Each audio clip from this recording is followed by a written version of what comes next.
John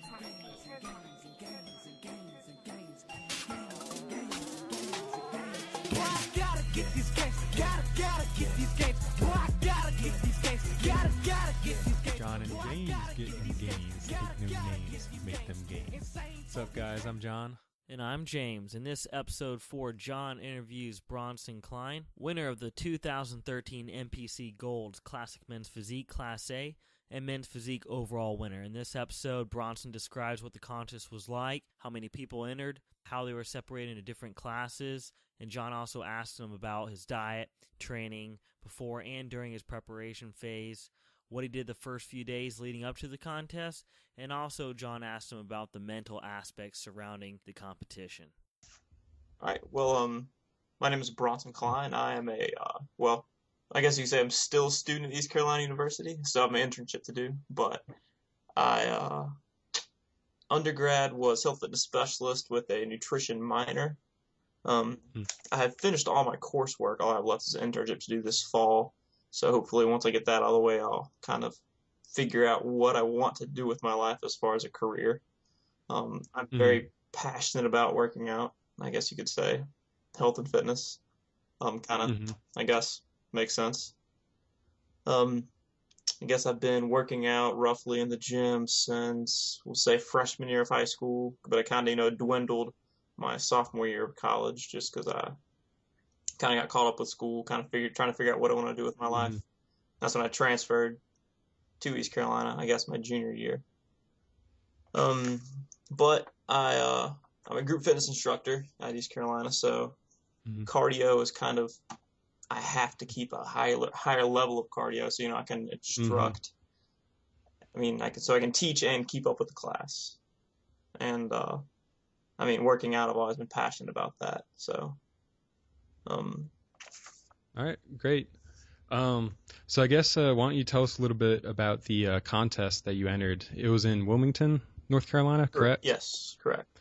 All right, and you were the winner for your stage weight and also for the overall title too, correct? Correct. However, with men's physique, it's actually done by height categories, not weight. Oh wow, so it's not weight class? I was in the Class A, which by NPC, which is National Physique Committee, which they're one, I guess, the governing bodies of bodybuilding, kind of like the IFBB. But I have there's 3 classes of height categories. There's 5'7" and below, 5'7" to 5'10", and 5'10" and above. The biggest category was that B category, that middle category, so your average height guys.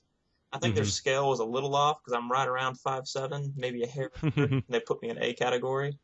But there was only 8 people in my category. There was I think 27 in B category and a little over 20 in the C category. So correct, I placed first in my A category, and I somehow, going up against the winners of B and C, I guess, looked better than they did, or my stage presence was better than theirs, because in men's physique you're judged on obviously your looks, your physique, what it's called, but they look for a couple different things in bodybuilding. I'm still not sure what exactly they want, but obviously overall fitness, leanness, toneness, symmetry. They don't want you overly big, overly vascular. Apparently they don't want you too thin, which is, I guess that's okay because obviously they want a more fitness look, not a bodybuilding, lean as can be look. Yeah, and I saw on your Facebook as well. I would say it was probably the most well-defined, the most symmetrical, and like you were saying, not too lean, but not too overly big as well. So, I would say, looking at the pictures that you had, that you should have been the overall winner as well. So that's my opinion. I appreciate it. Like I said, I went into it just proud of how hard I'd busted my tail, as far as training and dietary wise to get to that level, to get my body to that level. So not really win or lose, if you can call it win or lose, but I didn't care if I placed or not. Regardless of what the judges said, I was just kind of proud that I got myself to that level, because it's not for the weak of heart. the training, and especially the dieting, that was the hard part. Yeah, what was your stage weight? Because you said it wasn't by weight class, it was by height. So how much did you weigh in I your A class? um I didn't I meant to bring my scale with me just so I could document it myself. But Friday morning I weighed 165.3. But my lightest weight was on Wednesday morning. No, no, on Thursday morning was my lightest weight before I started my carb load. So I've been Hmm. carb depleting for 4 days and had my water jacked up. My fats were down low. My carbs were minimal. And I was like the lightest I've been in years. I was like 163 and a half, maybe. Hmm. So Friday morning, I was like 165 and change. And I would say stage day, Saturday morning, I was probably roughly about the same. What was your body fat percent? Did you have that measured the day of the contest or Well, the day before? I did, my buddy, Thomas Mahar, his dad runs the activity promotions lab at East Yep. Carolina. And he knows how to use the bod pod. And it was kind of funny, like I won't say funny, but ironic. Like I got into the bod pod on I think it was June 3rd. So I think that was the week before, like the week of. Yeah, I think that was the week of the competition, maybe. And it measured me at which I went in there dehydrated because it's first thing in the morning, and I'm not sure if hydration level or glycogen levels in the body affect the bod pod because I just know it does, air volume displacement. Yep. But it measured me at 7.2, which is weird because exactly 2 months to the day prior to that, I went in fully hydrated, normal diet, and it measured me at 6.5. But I was 3.5 pounds lighter the second time, and I was leaner. So I don't know. I mean, there's still, variability of, its accuracy. So. Yep. Yeah, there's always that margin for error. Exactly. But I know that, didn't you say that you're basically about 7% body fat year round anyways? I would say I'm somewhere in that area. Yeah, somewhere like 7 to 9. I mean, I was. See, that's crazy. Yeah, I was decently low to begin with. Like I said, my body fat before my show prep was probably, I'm going to say 7 to 8, right around there, because my scale, I have the Fitbit Aria scale, so it has, Wi-Fi, and it does body fat via BIA, which can be off by quite a bit if you're dehydrated. Yep. So I used it as more as a means to track my body fat instead of being a specific, completely accurate number. So I could see if it went up or down as long as, I stayed well hydrated. And like the lowest I saw it on my scale was 5.2. And the highest I've ever seen it when I was super dehydrated was like 9.2. But obviously when I was super dehydrated, it's going to read higher. Yeah. Well, I know when I get down to 10%, I can't take my eyes out of the mirror. So I don't know what it'd be like to be 7% year round. I wouldn't say it's 7% year round. I mean, well, still single digit. Yeah. I mean, I was satisfied to the point that I was at, but at the same time, I probably could have been a little leaner. I mean, it seemed to work where I was at, I guess because I won, but from my standpoint, I'm not going to say I wasn't happy where I was, because, I mean, I have a couple friends, or one of the girls that I knew that was working the show, she was like, yeah, I know people that would kill to look how you looked. And I was like, well, I mean, I guess it looked all right, but at the same time, I guess I kind of have high standards for myself to a degree. So I know I could look better, and that's what I'm looking forward to changing and looking better in preparation for the next show. Yeah, and I was actually going to ask about that. What do you plan to do maybe differently for the national contest, or do you plan on sticking with like the same routine that you did to win you the title for this regional contest?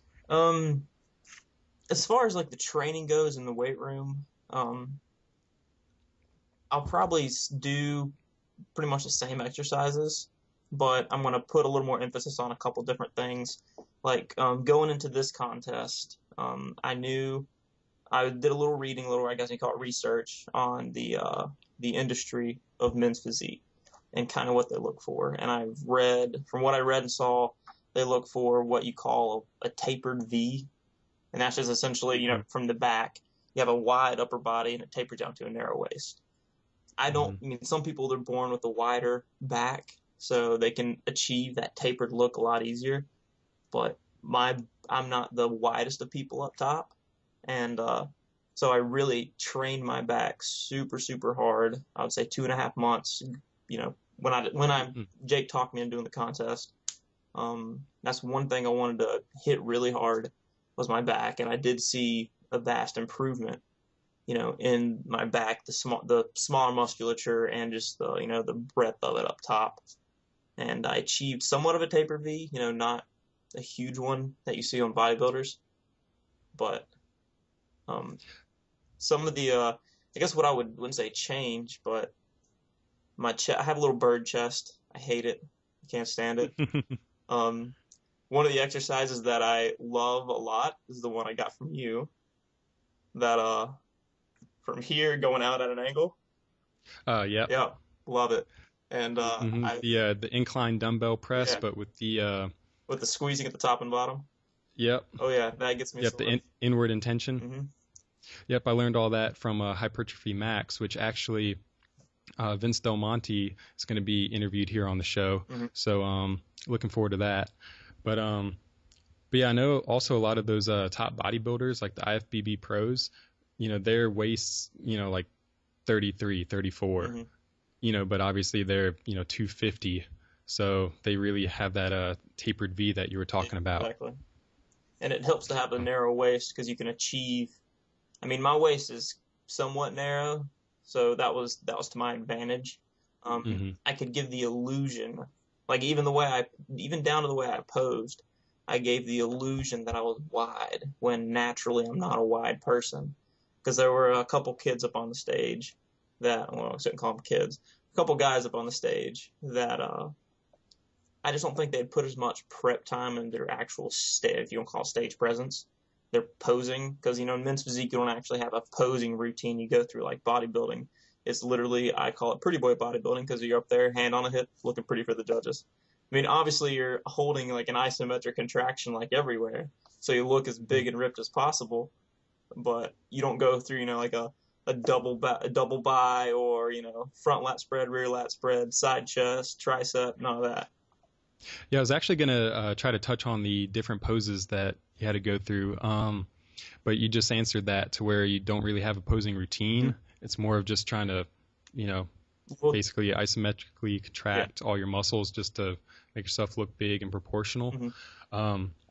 But did you have to do any sort of preparation for posing? Like, were you looking in the mirror was it difficult trying to, contract one side of your back equally compared to the other one, or trying to be symmetrical? Was it difficult? Yeah, it was. My buddy Jake Sizemore, he actually competed in the contest as well, but in bodybuilding, he helped me.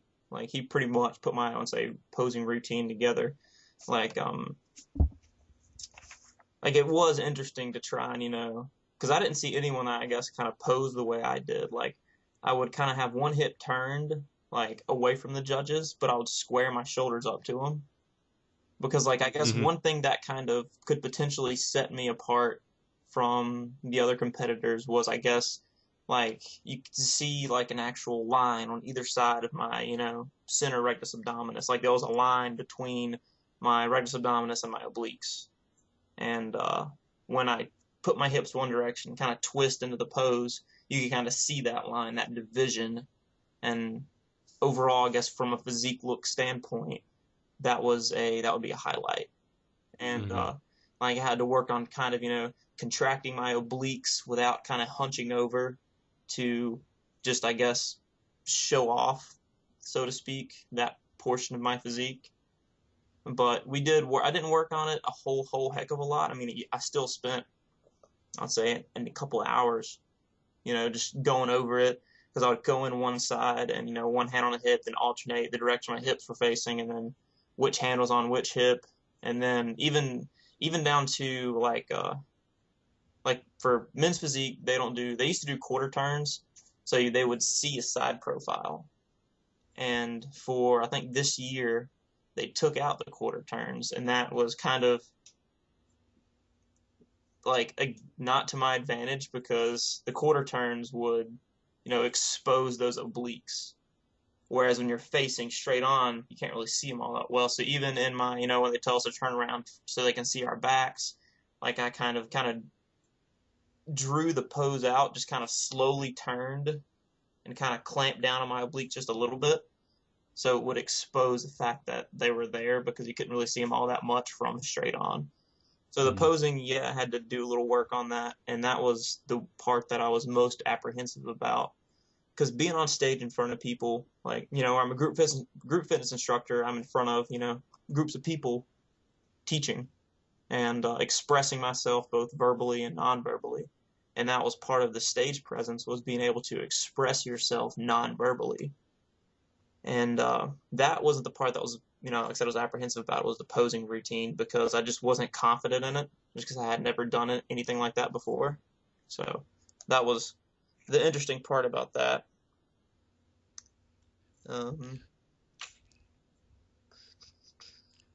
Yeah, so how long were you on stage total? Like, how long were you actually up on stage in front of the judges, in front of the crowd? Was it only, 2 minutes, or did you go through like a whole routine where it was, 5-10 minutes?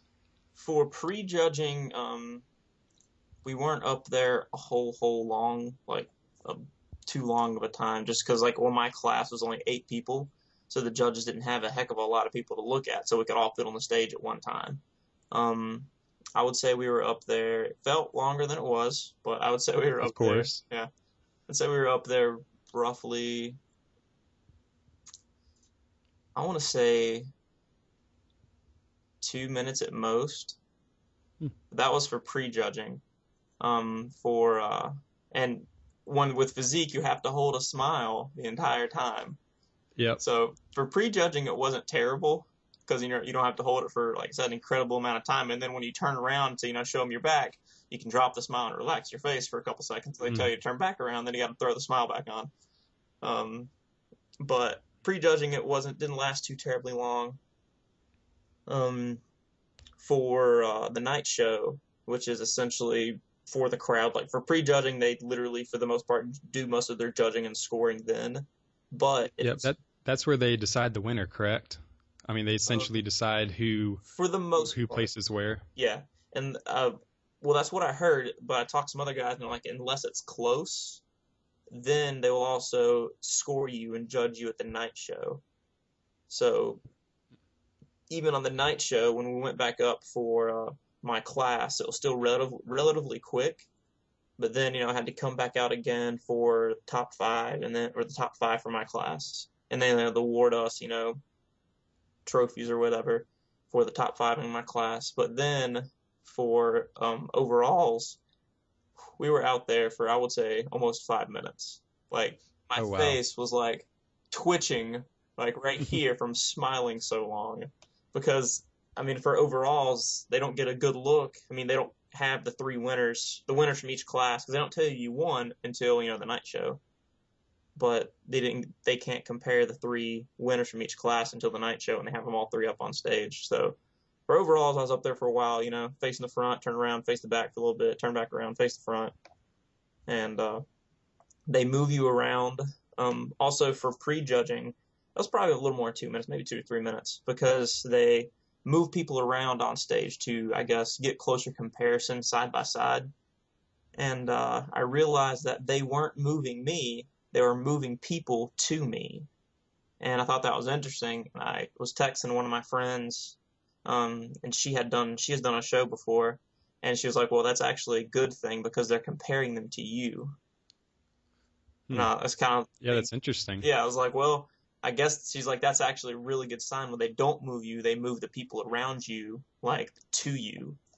And they didn't, like, I guess the two guys that got, I think, 2nd and 3rd in my class, like in prejudging, ended up being on my left and my right. So they were comparing them to me and them to each other, essentially.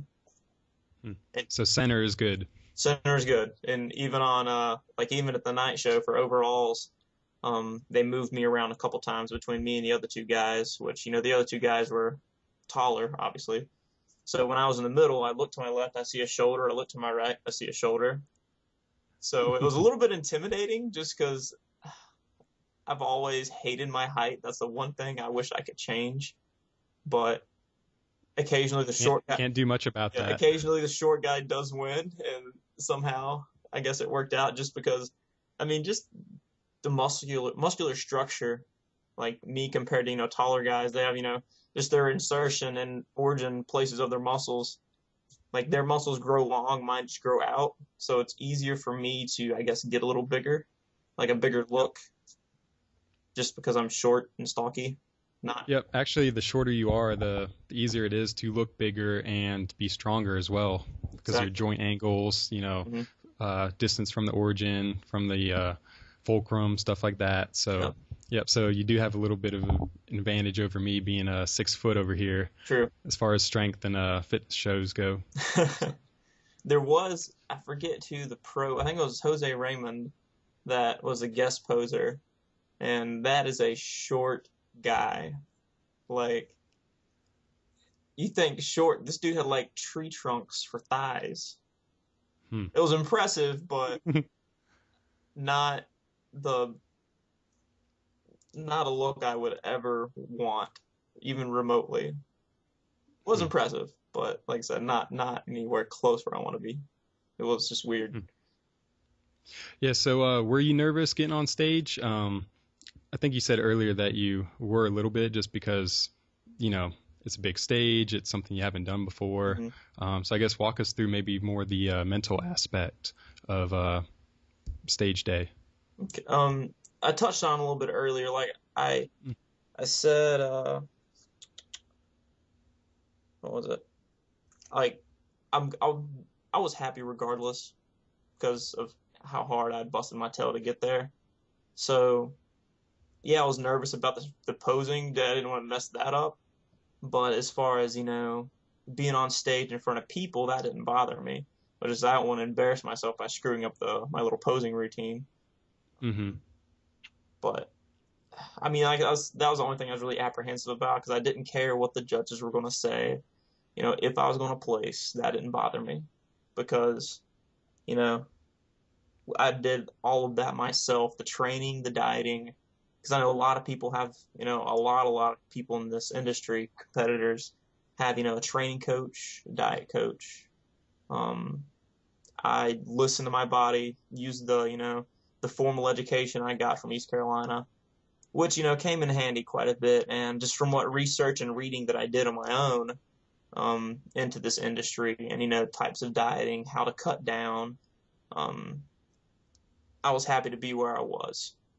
Just because I had done it 90% on my own. Yep.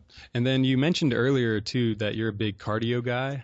So what did your cardio training look like, I guess, before your competition? And then did you change it at all when you're in your preparation phase? Yeah, I guess I did a decent amount of cardio because teaching alone was kind of quite a bit of cardio, depending on what class style it is. But as the contest got closer and closer, I had to up my cardio because, I'm trying to cut down what little bit of fat was left, trying to be a little leaner. So there was a couple times I would do, 2-a-days cardio with resistance training in between. Like sometimes I'd get up and do fasted cardio just so, there was nothing in my system. So I'd be burning, for the most part, trying to burn pure fat. And I followed some of the protocols a couple times in that book you lent me. And one of those things were tough. I actually did that this morning. Yeah, I did. I think it was a tough, it might have been like the 2.0 or 2.1. Like he said, not for the faint of heart, like the toughest one. And yeah, I almost got to the point of vomiting once or twice. Yeah, that was the Stubborn Fat book by Lyle McDonald. So, so I did his Stubborn Fat Protocol 2.0 this morning. So fasted cardio, start up with warm up, then you do some intervals, then you do 20 to 40 minutes of steady state cardio, then more intervals, and then a cool down. Yeah. So, yeah, it's pretty tough, especially if you try to do it twice a week. Yeah, it was the second set of intervals that got kind of tough because I was doing like a minute on, a minute off. Mm-hmm. Like the first set of intervals, not that bad, but the second set, it got to me a couple times. Yeah. It heck of a workout, that's for sure. Yeah. So I guess we'll start to wrap it up here. But do you have any other tips or thoughts for anybody else, trying to look at maybe competing in one of these shows for the first time? I know that within the next year or so, I would like to. I just need to cut up a little bit. But do you have any other tips or advice for anyone else? A lot of people, it kind of irritates me to a degree, kind of annoys me, but a lot of the people, their first question, I get them from Instagram all the time and Facebook from random people. Hey man, what supplements do you take? Hate it. It's like people like to blame, I'll say blame, but they like to essentially say that the reason I look the way I look is because of what I take, supplement-wise. And I'm a big, even before I started doing the contest prep, I was a decently clean eater. And even my buddy Jake, he was like, one of the big things I'm taking from you, talking to me, taking from you from this is instead of doing this, like the clean eating for shows, make it more of a lifestyle. Because the dieting, it was kind of tough for me, but it's a lot tougher for people who have to go from eating, a normal Western diet, which is, not healthy in the least. To, cheeseburgers, hot dogs. Exactly. Yep. To something, more clean and cut up. Like I did a whole lot of chicken, whole lot of tilapia, low fat, clean proteins, a lot of vegetables. For the my diet was kind of interesting. Do you want me to go into the details of what I did with my diet? Yeah, sure. Go for it. Actually, that's one of the parts I kind of touched on and typed out a little bit. I kind of did, I guess you'd call it as kind of ketogenic type diet. I'm sure you've heard of it. Yep. Essentially what you do is you try and get the body to using fat for fuel and energy instead of carbohydrates. So naturally, your body will use carbs for energy because, glycogen, stored carbs. But yep. I didn't have a lot of, background or reading material or research into a ketogenic type diet because most people want you to pay for their books, buy their books, and I didn't do that. So from what I could pull from the internet and what I pulled from a friend of mine who's actually doing a show this weekend, he has a diet coach, he has a trainer, so I'm sure he'll do well. He'd be in the C class. He's a tall guy and he looks pretty good. But anyways, I did about 6 weeks out is when I started my hardcore dieting. For the ketogenic, pretty much I would do 4 days of ultra low carbs, like 30 grams a day or less. And then on day 5, I would do roughly 250 grams of carbs.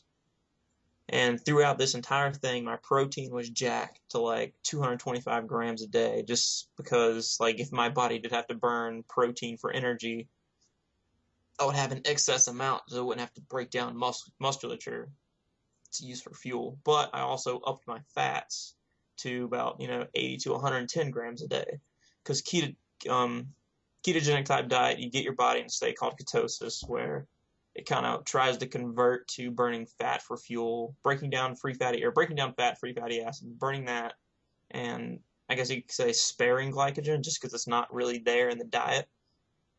So the 5th day of, carbing up, if you want to call it, was to replenish those glycogen stores to a degree, but you'd still keep your fats really high. So for the first 2 weeks, because it takes, I think, 2 weeks or so for your body to actually get into a ketogenic state, 2 to 3 weeks. Mm-hmm. For the first week, I could definitely feel the fatigue of low carbs, just because carbs affects everything, because you use them in your brain. It was crazy. I'll get to my peak week, which is the week before contest, going from Wednesday of my 4th day of carb depleting to Thursday carb loading. It was a 180 mental shift, but I'll explain that later. Yep. But so for the first roughly 4 weeks, I did that ketogenic, 4 to 5 weeks, did the ketogenic thing, 4 days ultra low carb, 5th day high carb, kept my protein high, kept my fats roughly 80 to 100 grams. And there was one day that I even, I noticed one or two times I didn't have enough fats for that day, and I would get that fatigued feeling. Although, like I was already in a ketogenic state, so my body was used to burning fat for fuel. I didn't feed it enough. It let me know by, making me feel like crap. So I kept track of my diet. Literally everything I ingested, I logged it. And then about 2 weeks from peak week, so 3 weeks 3 weeks prior to show day, I started more of a low carb, low fat diet. So I upped my carbs from, less than 30 a day to roughly, I would say 80 or so a day. Oh, what was it? No, about 60 to 90 a day. And I've dropped my fat down to about 20 grams or less. So at this point, I was trying to lean out even more, kept my protein jacked up. Then peak week, Sunday to Wednesday, I carb depleted. So I took in as few carbs as possible. Like Tuesday and Wednesday, I took in like 2 and 4 grams of carbs. And also my fats were really low. So I'd taken my body out of that ketogenic state there when I did the 2 weeks of, just kind of low carb. And Tuesday and Wednesday, I was feeling like trash. Peak week, like the week before contest, because I hadn't had many carbs since like that weekend, that Saturday. Thursday, I started my carb load, and I did roughly 50 grams, or no, I did 20 to 30 grams like every, I want to say 2 hours. Every hour and a half, 2 hours. Because like it was all experimental because I'd never done it before, and people do it different ways.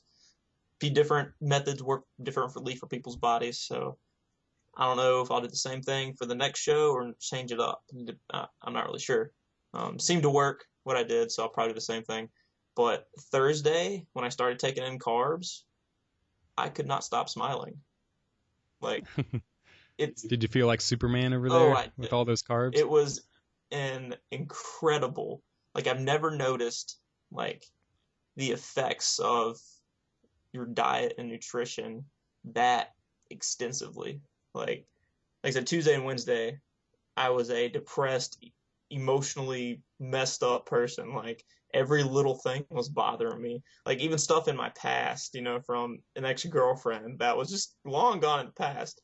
Just randomly thought about it and just got so upset. This was like Tuesday, or I think this was Wednesday. And then Thursday, when I started taking in carbs, I was smiling for no reason all day long. Felt on top of the world. It was great. It was. Yeah, I've done a couple low carb diets, and I actually know exactly what you're talking about there.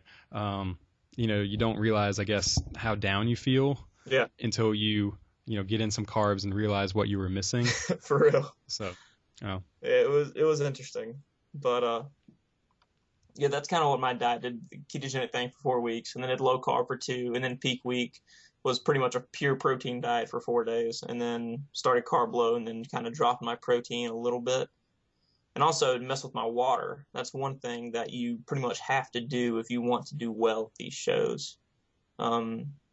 I did 2 to 2.5 gallons a day, Sunday through about Thursday, and I did about a little over a gallon on Friday, but cut it off at 4:30. And after 4:30 on Friday, didn't drink a drop. I sipped a little bit, like just a tiny bit of Gatorade, just to help get some food down and to kind of wet my throat to a degree. But you have subcutaneous water, and then you have the water on the muscle. And obviously, like glycogen, 1 gram of glycogen will pull in 2.7 grams of water. So that will make you achieve an overall more what they call full look.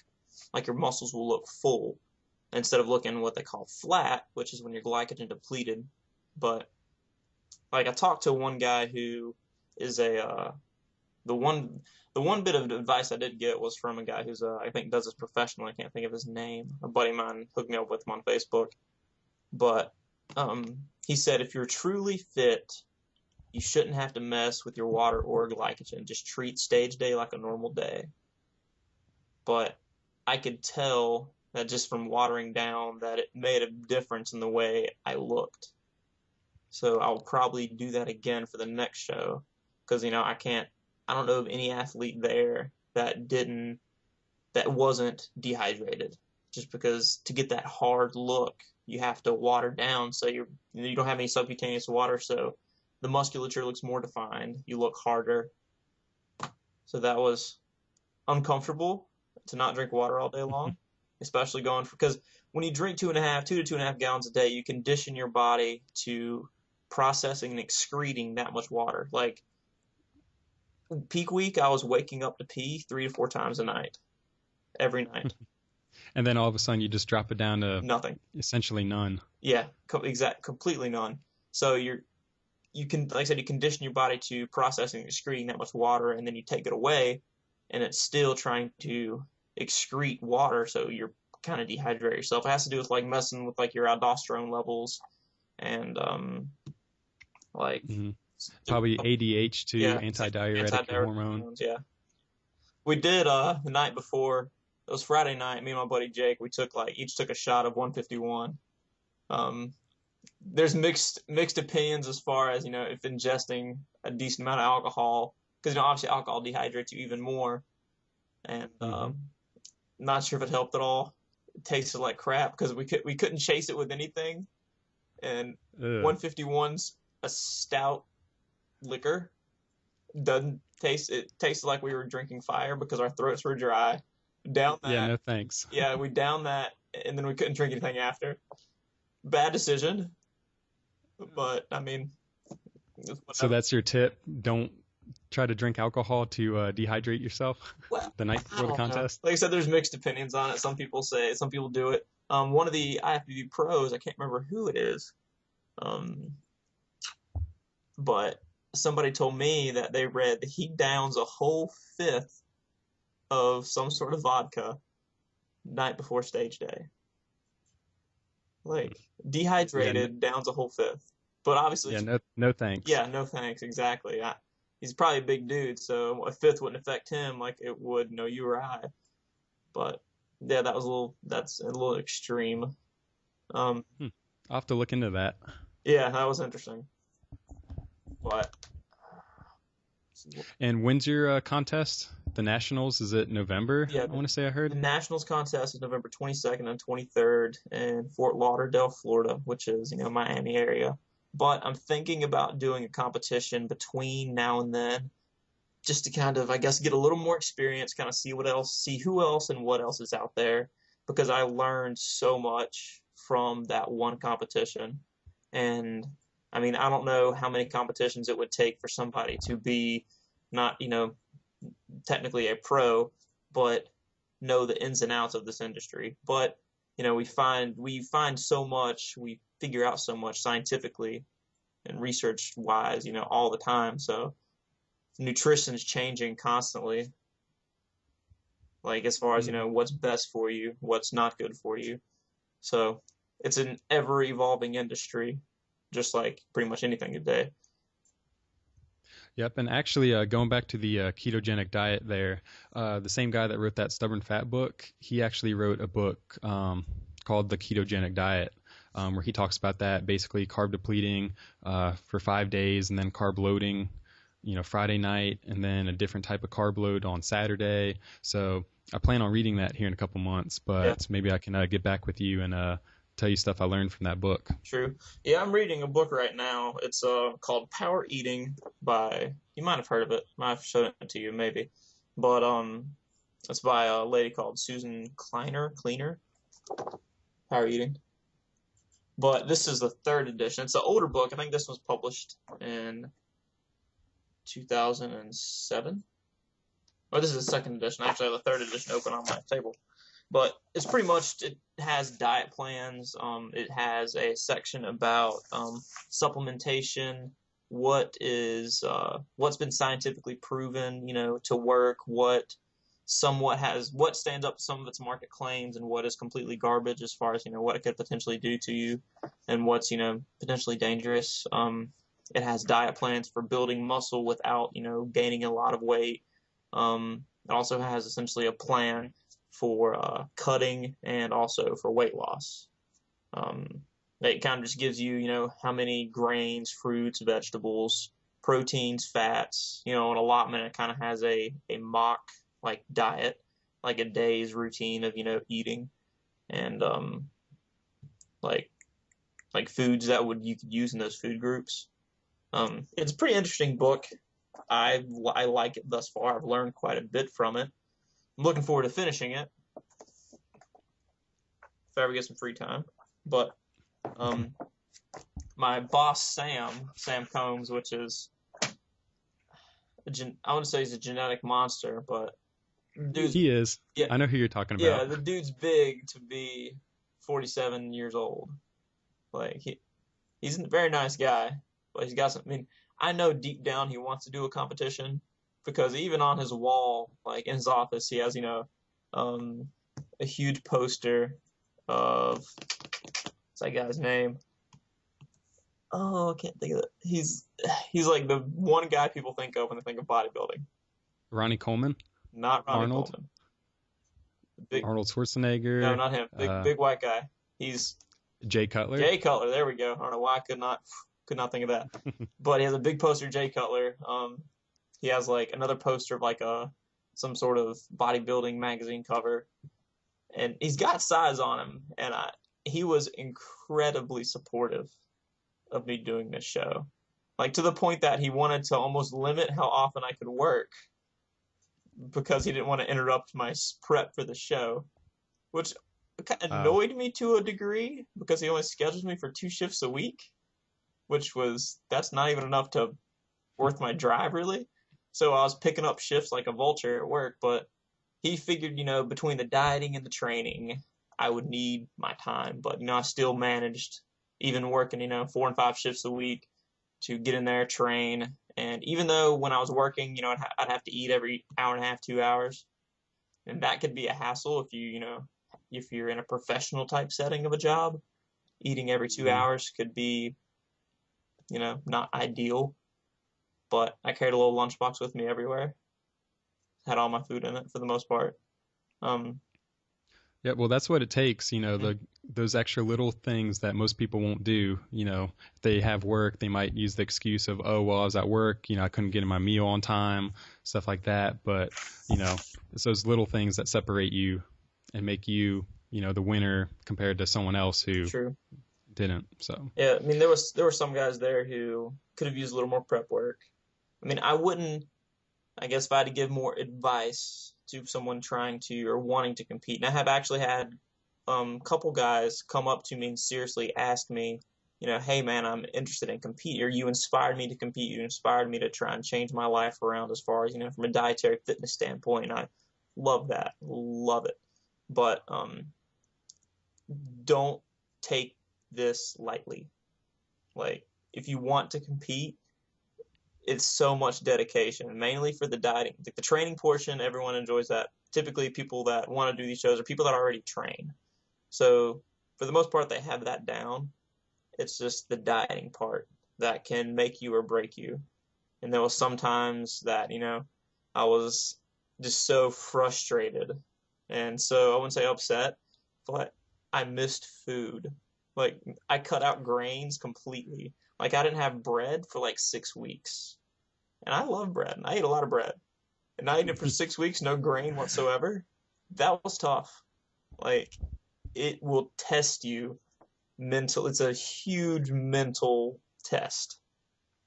So, if you're serious about doing a contest, I'm not trying to run anyone off from doing one, but it's not easy to prepare for it. The training is fine. The dieting can be tough because, bodybuilders, they cut down, 20, 30 pounds. I cut down, I say I probably had an average weight before even doing any of this.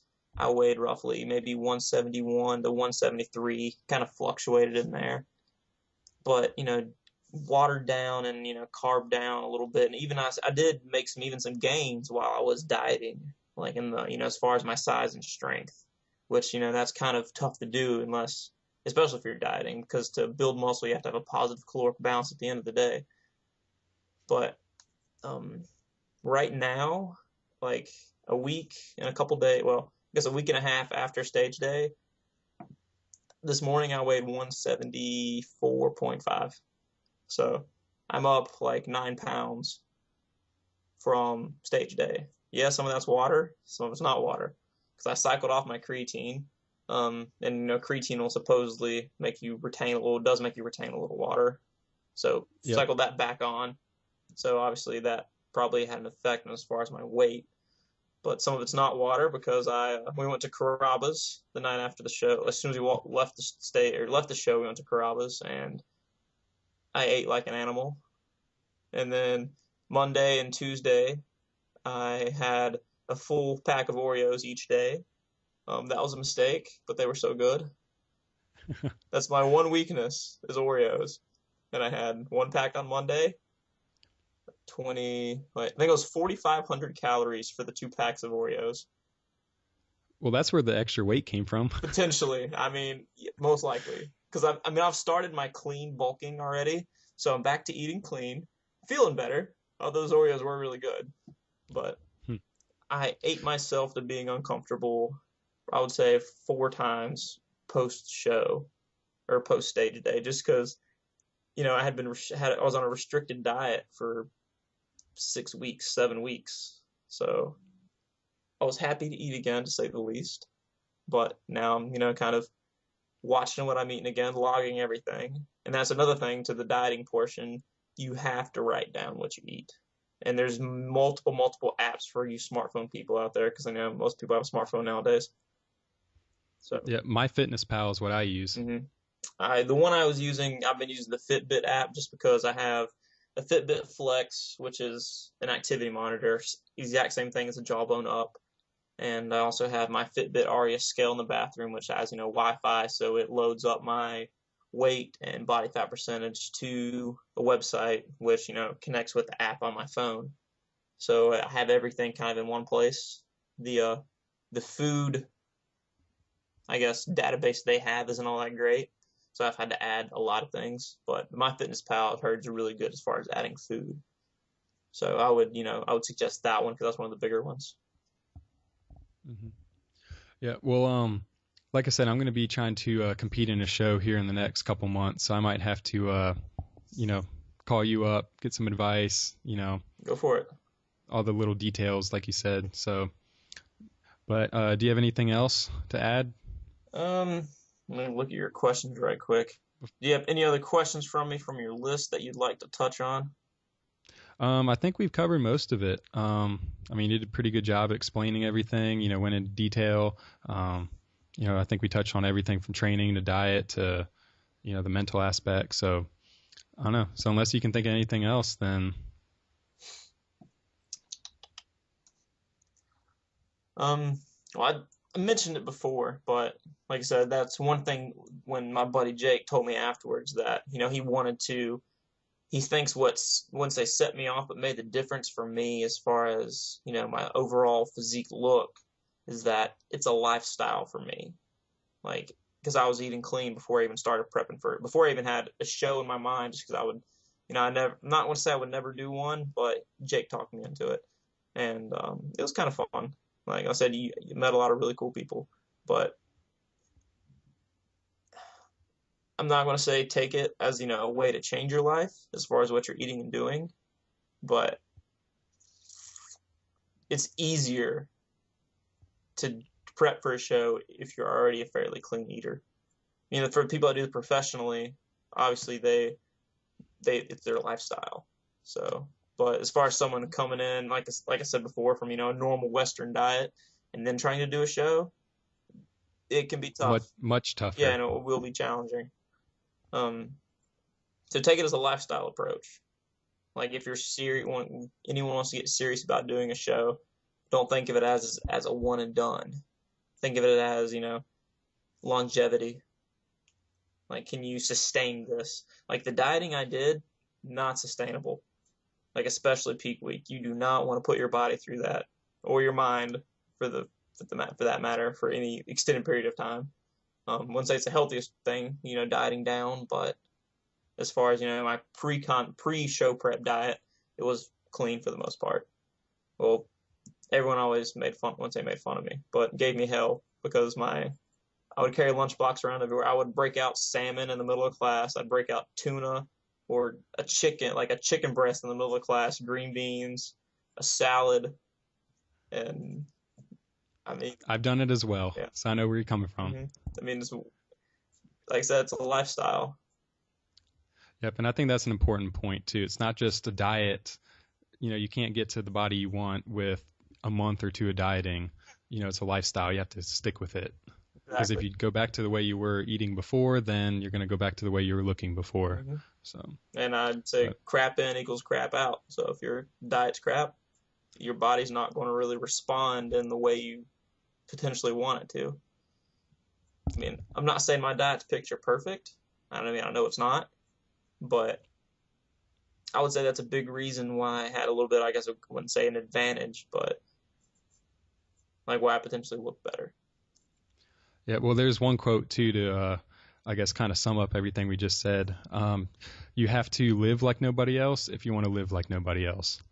So, sometimes you have to put in the hard and unique work if you want to, look unique and be unique. So makes sense. But yeah. Yeah. So so I guess. Well, I emailed the guy that put on the show because I'm wanting to get my feedback I wish I had that feedback from the judges, but the guy hasn't emailed me back yet, which kind of bothered me because I emailed him like a week ago, so I might send another email. But I wish I had that feedback to, I guess, tell you, see what exactly they said, what they liked, what they didn't like. That would be very helpful, but I don't have that yet. So, but I can email you maybe sometime or call you up and give you what they said, and you could add a blip somewhere about it. Yeah, do that, and I can put in the show notes at the bottom for the summary. That'll work. But yeah, so Bronson, I guess thanks for coming on the show, and good luck with your nationals in November. And if you win that one, how about we bring you back and let you talk about what you did for that one? Sounds like a plan. All right. Well, thanks. All right, John. So that wraps up episode 4. Thanks for listening in. If you want to get at Bronson Cline, it's brcline89@gmail.com. That's brcline89@gmail.com. He's looking for sponsors for his upcoming Nationals competition in November. So thanks again for listening. We'd like to thank our sponsor, Athletic Edge Nutrition. You can reach them at www.aenutrition.com. And also thanks again to our intro-outro song creator, Mike Knowledge. And as always, visit us at www.ergogenicpodcast.com. Tell your family, tell your friends, spread the word, and we'll see you guys next week. Boy, I gotta get these games. Gotta get these games. Boy, I gotta get these games. Gotta get these games. Boy, I gotta get these games. Gotta get these games. Insane for these games, nigga. No pain, no games. Boy, I gotta get these games. Gotta get these games. Boy, I gotta get these games. Gotta get these games. Boy, I gotta get these games. Gotta get these games. Insane for these games, nigga. No pain, no games. You don't fuck up now, nigga. Diesel in the building when the waves hit the flow. Yeah, feel like I'm drilling. No days off. What? I ain't never chilling. Better come correct, man. I'll hit your feelings. No games, no games. Sipping on that way. No play, no way. Yo, I'm knocking out these weights. I'm tripping. I just took 3 scoops. I'm lifting. You know what it do. Better watch your step. Boy, I throw these weights. Don't ask me what's my set, cause you gon' wait. Whoa, what's that? Watch that form on whack. I can tell you new bitch, cause you curl in the squad. Boy, I gotta get these games. Gotta get these games. Boy, I gotta get these games. Gotta get these games. Boy, I gotta get these games. Gotta get these games. Insane for these games, nigga. No pain, no games. Boy, I gotta get these games. Gotta get these games. Boy, I gotta get these games. Gotta get these games. Boy, I gotta get these games. Gotta get these games. Insane for these games, nigga. No pain, no games. Turn their some weight. Go and throw a plate. I make this look like cake, a bull rushing out the gate. Let him hate as I navigate to captivate, elaborate. I just pump the stakes, never pump my brakes. Best believe I'ma get these games. When everybody gone, I'm the only one remain. Maybe I'm insane, addicted to the pain. Snow, sleet, or rain, skull crushes to the brain. Just warming up, I ain't even break a sweat. I'm killing every rep, destroying every set. You know that's a bet. A fiend for protein, I'm out for more cream. So hot, I'm smoking. So oh please, I'm out yo. Bro, I gotta get these gains. Gotta get these gains. Bro, I gotta get these gains. Gotta get these gains. Bro, I gotta get these gains. Gotta get these gains. Insane for these gains, nigga. No pain, no gains. Bro, I gotta get these gains. Gotta get these gains. Bro, I gotta get these gains. Gotta get these gains. Bro, I gotta get these gains. Gotta get these gains. Insane for these gains, nigga. No pain, no gains. Looking like a swole. 100 days straight, and I got 100 more. Even if you try, you can never break my road. First in my kind, I had to break the mold. Feeling bold off these back roads. Don't act like you don't know I'm a pro. This bench be my throne and in my zone getting toned. I get it on my own to be told. But the caddy it goes, there he go. Music on blast, kicking ass on my hustle, building muscle. My job is never done. Get your weight up, cause I do this shit for fun. Niggas better run, son. Mike Diesel on the hunt. I'm dedicated, waiting on the day I can finally say I gotta get these gains. Gotta get these gains. Bro, I gotta get these gains. Gotta get these gains. Bro, I gotta get these gains. Gotta get these gains. Insane for these gains, nigga. No pain, no gains. Bro, I gotta get these gains. Gotta get these gains. Bro, I gotta get these gains. Gotta get these gains. Bro, I gotta get these gains. Gotta get these gains. Insane for these gains, nigga. No pain, no gains. Look house boss, baby. Yo, y'all lifting today? Rest day? What that mean? It's chest day, nigga. You trying to do legs tomorrow? You don't do legs. What? Forget these games, bitch.